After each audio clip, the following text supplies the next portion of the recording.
আজ শ্রাবণ মাসের লাস্ট শনিবার, আর আজকের দিনে আমি যাই মন্দিরে পুজো দিতে। এসেছিলাম নিজের বাড়িতে, তাই এখানেই মন্দিরে পুজো দিতে যাব। তাই মায়ের একটা শাড়ি হাতিয়ে রেডি হয়ে নিয়ে দিদার সাথে চলে যাচ্ছি মন্দিরে। কিছুক্ষণ ছাড়া ছাড়াই যা বৃষ্টি আসছে, তাই একটু আগেই পৌঁছে গিয়েছিলাম মন্দিরে। গিয়ে দেখি মন্দিরের পাশের মাঠে কাদা জলের মধ্যেই খুঁটি পুজো হচ্ছে।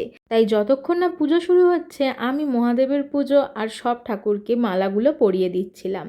তোমরা নিশ্চয়ই ভাবছো শ্রাবণ মাসে তো সবাই সোমবার বাবার মাথায় জল ঢালতে যায়, আমি শনিবার কেন গিয়েছিলাম।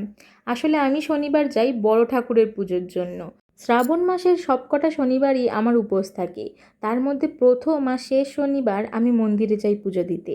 আগের বছর তো আমি সিন্নিও বানিয়েছিলাম, এবছর আর করা হয়নি, তাই শুধু পুজোই দিয়ে গেলাম।